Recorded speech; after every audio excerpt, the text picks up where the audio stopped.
The longest wall of its kind on Earth doesn't run across land. It runs across open sea, 33.9 kilometers, cutting straight through a bay where the tide rises nearly 6 meters twice a day. On one side, the Yellow Sea. On the other, 401 square kilometers of water South Korea intended to make disappear. Engineers had never closed a gap this wide against currents this strong, and for years, standard construction rock simply washed away the moment the tide turned. The idea that finally worked sounded almost too simple. Stop fighting the current with more rock, and start using bags that could bend with it instead.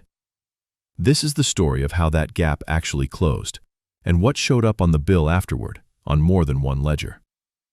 South Korea's west coast sits on one of the most tidally violent stretches of ocean on the planet.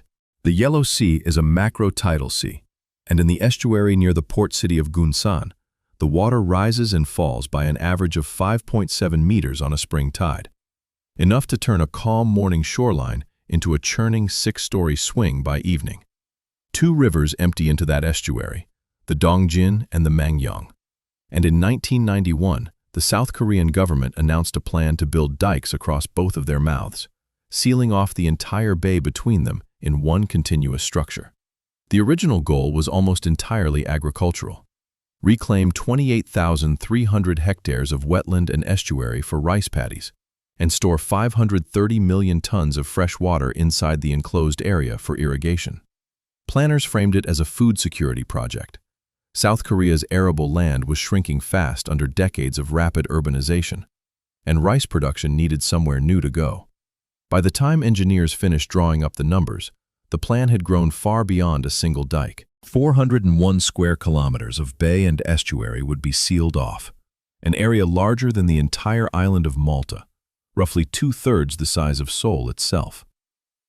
Inside that boundary, planners intended to build 2 separate things: a 118 square kilometer freshwater reservoir and 283 square kilometers of new farmland, expected to grow close to 10% of the country's entire annual rice supply. And the wall meant to hold all of that back, meant to survive nearly 6 meters of vertical water movement twice a day for as long as it took to finish, would have to run 33.9 kilometers across open, tidal sea. Most reclamation projects work at a single river mouth or in a sheltered cove, places where the water is already inclined to slow down. Saemangeum's Bay had no such shelter. It opened directly onto the Yellow Sea, funneling the sea's full tidal exchange in and out twice a day through gaps that, by design, would only get smaller as construction went on. Nothing at this scale had been attempted on this coastline before, and the larger the wall grew, the harder the water still moving through what was left of it would become to control. The Yellow Sea earns that violence honestly. It's shallow and semi-enclosed, narrowing like a funnel between the Korean peninsula and mainland China. And a shallow, tapering basin does to tidal water almost exactly what a narrowing riverbed does to a flood.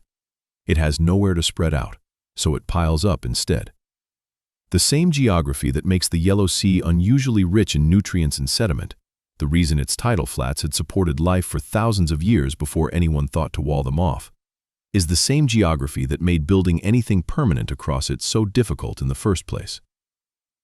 Gunsan anchored one end of the project, and the choice wasn't arbitrary. It had been one of Korea's busiest ports for the better part of a century, built on solid high ground reaching out toward open water. The shortest practical line across the bay ran from there south to Buon County on the opposite shore. Everything about the site that made it a good port also made it one of the hardest stretches of coast to wall off.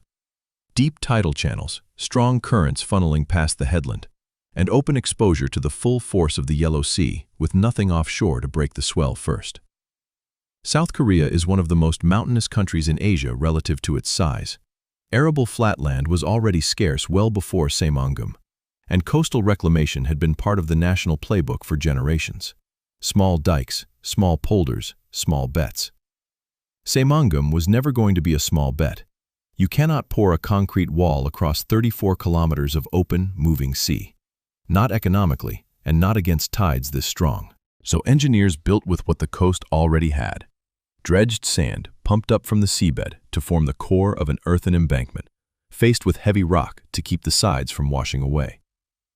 built up in sections from both ends at once, working inward from Gunsan on one side and Buon County on the other.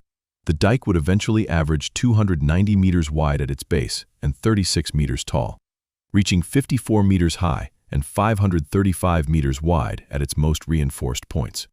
A long, deliberately placed ridge of sand and stone, built to survive a tide that never stops trying to undo it. Concrete wasn't just expensive at this scale, it was close to unbuildable. A rigid concrete wall needs a stable foundation to sit on, and the seabed under Saemangeum Bay was the opposite of stable. Soft, shifting tidal mud, rearranged by the current twice a day for thousands of years. An earthen dike, built up gradually from dredged sand and faced with rock, could settle and flex with that shifting foundation instead of cracking against it. It was also, simply, what the coast already had in abundance: sand pumped straight from the seabed itself, rather than trucked in from inland quarries at a cost that would have sunk the project before it was half finished. For 15 years, two crews worked the project from opposite ends, one advancing south from Gunsan, the other pushing north from Buon County, aiming to meet somewhere in the middle of the bay. Dredgers worked offshore borrow pits, pumping sand ashore through floating pipelines.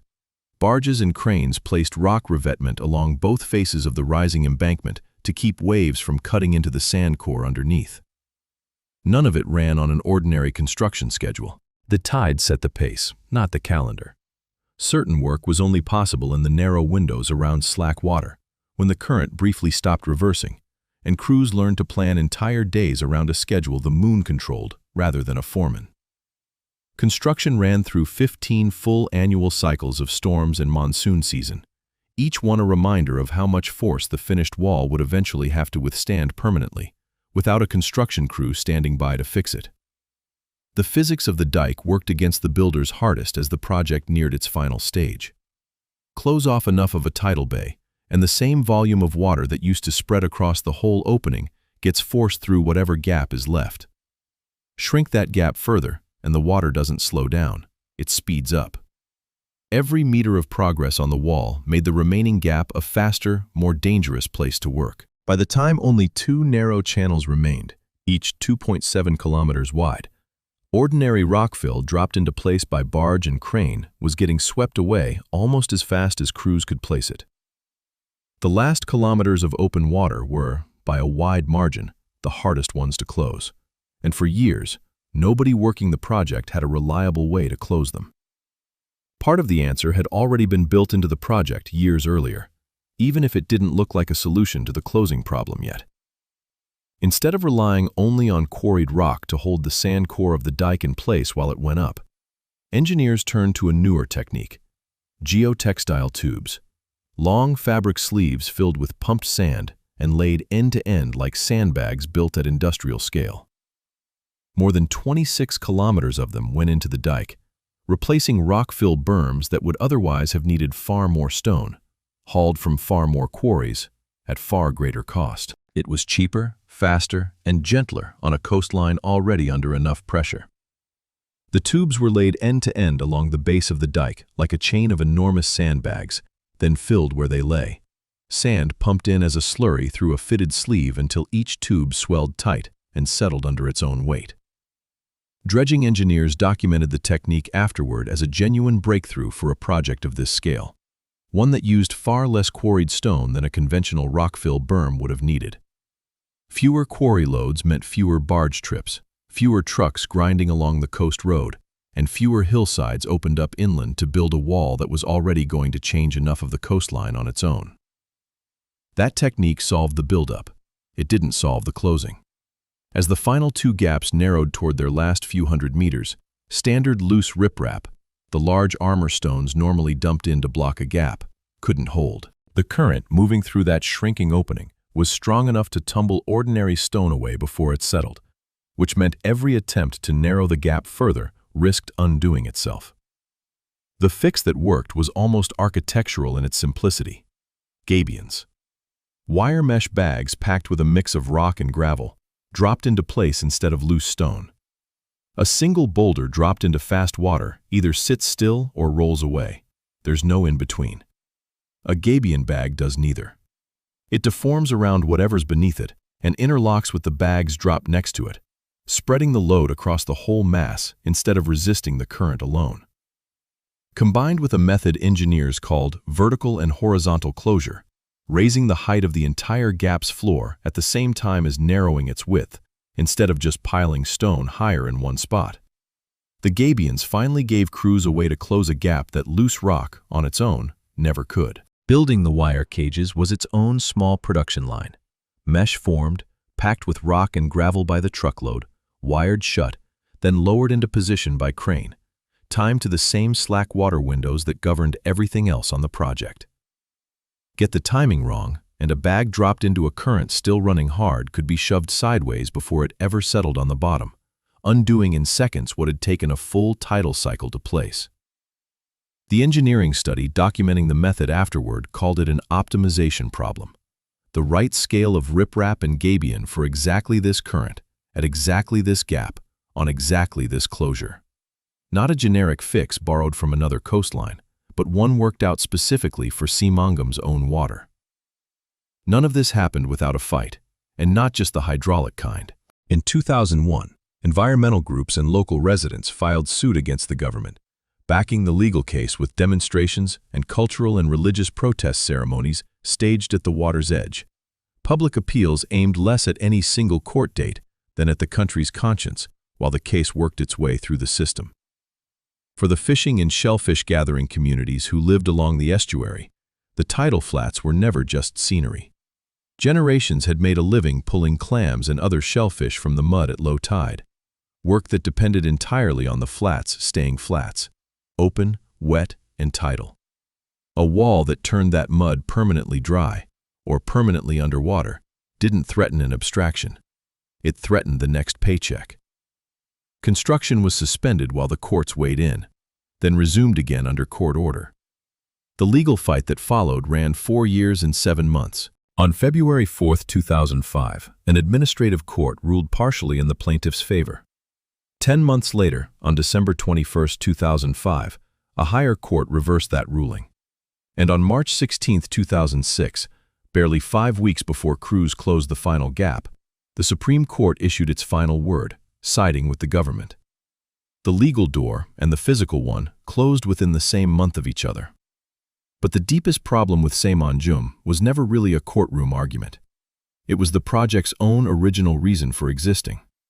The dike had been justified, from the start, as a food security measure, a way to grow more rice on a peninsula running out of farmland. By 1996, 5 years into construction, South Korea was already producing more rice than it consumed, and it has run a surplus every year since. The shortage the entire project was built to solve had ended before the wall was even finished. 2 decades later, the country was net importing rice, even as Saemangeum's newly reclaimed paddies came online. Paddies that, when farmers actually tried to run them at a profit, mostly couldn't. Later academic assessment of the completed project went further than construction delay.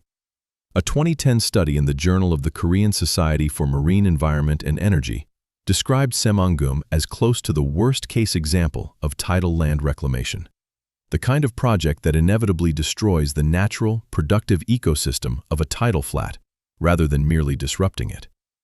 That verdict arrived after the wall was already standing, built to solve a shortage that no longer existed. None of that made the case simple, in either direction.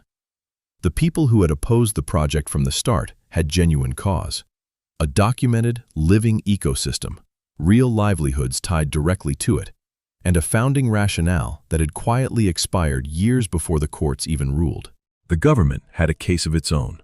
A mountainous country running short of flat land, a coastline officials believed could be put to better use, and by the time the final appeals reached the Supreme Court, 15 years and roughly 2 trillion won already sunk into a structure that was, physically, most of the way finished. Stopping construction was never going to be free either. Saemangeum's Skeptics Beat doesn't resolve that tension, because it never actually got resolved. The wall simply got built, and the argument outlived the closure by decades. The closure came in stages. The dike's northern opening, the smaller of the gaps, closed first, in June 2003, without needing the gabion technique at all. That left the 2 southern gaps, each 2.7 kilometers wide, carrying the full tidal exchange of the entire bay through a fraction of the original opening. Those two gaps could not be closed one at a time. Seal one first, and the entire remaining tidal flow would have concentrated through the other. A channel already struggling to hold ordinary rock in place, suddenly facing a current stronger than anything the design accounted for.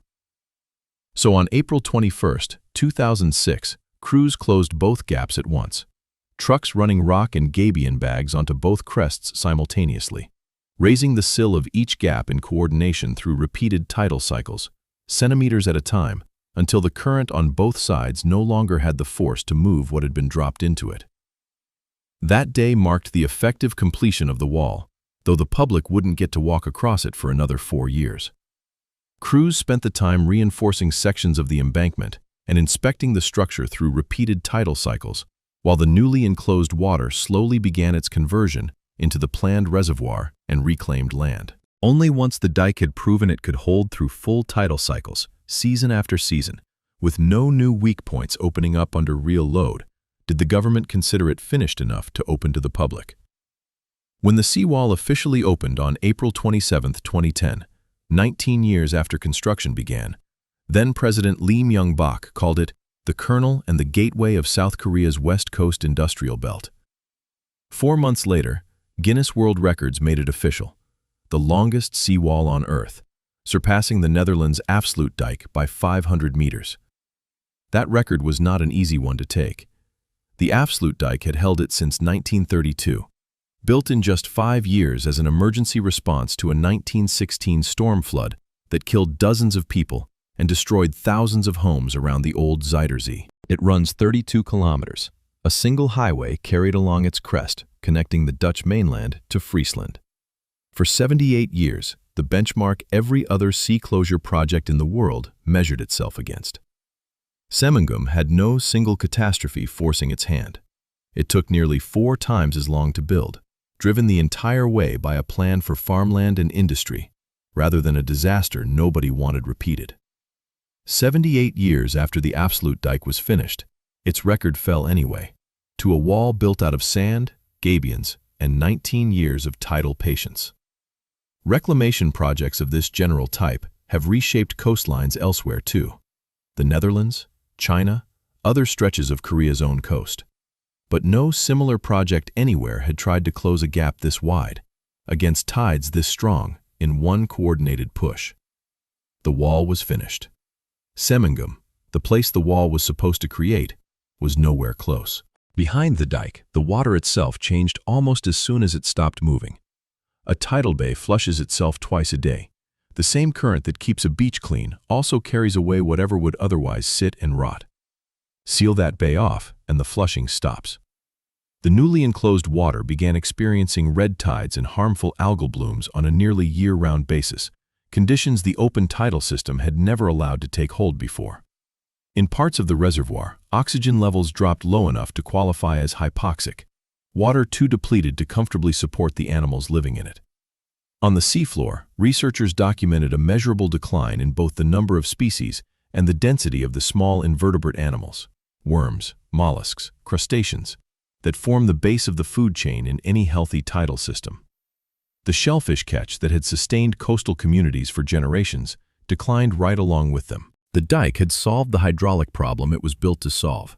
It had also, by design, created a new one, a semi-stagnant body of water, sitting where a living tidal system used to be. For the shellfish gathering communities who had opposed the project from the start, that outcome confirmed the fear that had driven their protests in the first place. The flats they depended on were gone either way, buried under new farmland, submerged under the reservoir, or degraded by water that no longer moved the way it needed to. Compensation programs existed, but no compensation program replaces a coastline. Communities that had fished and gathered the same mudflats for generations had to find something else to do. In a region where the promised new industry was, for most of the following 2 decades, still mostly a rendering on a government website. The 1991 groundbreaking happened under President Roh Tae-woo. Kim Young-sam followed him, then Kim Dae-jung, then Roh Moo-hyun, then Lee Myung-bak, under whose government the dike finally closed and opened to the public, then Park Geun-hye, then Moon Jae-in.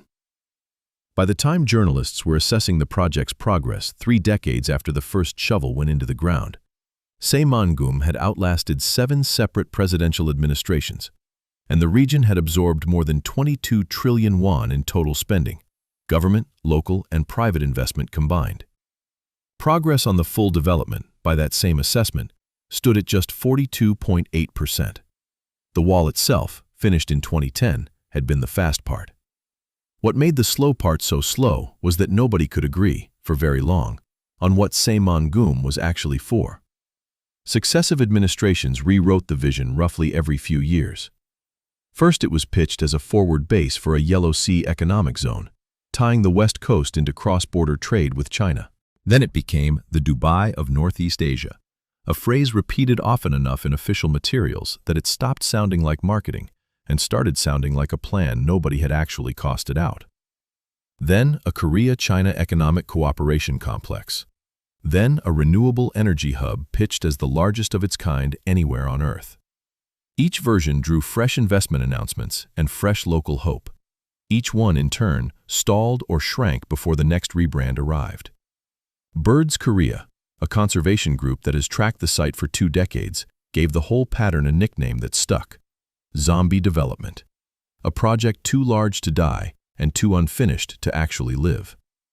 Some of what stalled wasn't purely economic. In the 2000s, South Korea made formal commitments to the Ramsar Convention Secretariat, promising an environmentally friendly approach to the reclamation, alongside obligations under the Convention on Biological Diversity and bilateral agreements covering migratory waterbirds.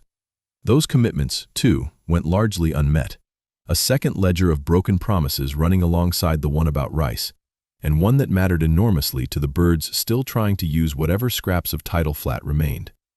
The most recent chapter, at least, suggests the stalling might finally be easing.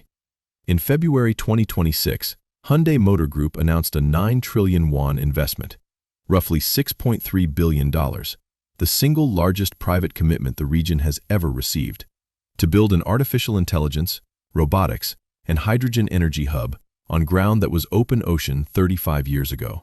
Whether that becomes the version of Saemangeum that finally sticks, or just the next rebrand on a 3-decade list of them, is still an open question. Set the 2 ledgers about money side by side, and the shape of the project gets clearer. The wall itself, the dike, its reinforcement, and the initial conversion of the enclosed water into farmland and reservoir cost close to 3.3 trillion won, roughly $3.1 billion, spent across the 15 years between the 1991 groundbreaking and the 2006 closure. That's the number for the wall alone. The number for everything the wall was meant to enable is a different order of magnitude entirely. Over 22.7 trillion won total, somewhere between $17 and $20 billion, depending on the exchange rate, spread across government funding, local funding, and private investment, and still climbing more than 3 decades after the first shovel went into the ground. Some of what that money is now building is genuinely striking. On the reservoir created behind the dike, South Korea is constructing a floating solar power plant designed to reach 2.1 gigawatts of capacity, built in 2 stages, an initial 1.2 gigawatts, followed by a further 900 megawatts, using more than 5 million solar panels across some 30 square kilometers of water surface. At full capacity, it's roughly 14 times larger than the plant that, before this one, held the world record for floating solar, a 150 megawatt installation in Anhui, China. Projected output is enough to cover the electricity demand of about 1 million households, a renewable energy showcase sitting on the same water that used to be one of the richest tidal ecosystems on the Korean coast. A 48-kilometer rail line into the site is under construction, targeted to open in 2031. A new runway and terminal at the regional airport are due by 2029. Both are framed as the connective tissue the original project never had, a way to move people and freight into a zone that, for most of its first 3 decades, was reachable mostly by the road running along the top of the dike itself. The government's own projection puts the total population the finished development will eventually support at 706,000 people, with roughly 269,000 of those inside the Saemangeum project area itself. None of that population exists yet. Almost none of that infrastructure is finished. All of it is being built, piece by piece, on ground that in 1991 was underwater twice a day. None of those numbers, not the 3 billion, not the 20 billion, not the 706,000 future residents, include what was actually living there before the wall went up. Before construction began, Saemangeum's tidal flats supported at least 330,000 migratory shorebirds every year, including close to a third of the entire world population of the Great Knot, on a flyway stretching from the Arctic tundra of Russia and Alaska down to Australia and New Zealand. In the 2 years after the final gap closed in 2006, shorebird numbers at Saemangeum and its neighboring wetlands fell by 130,000.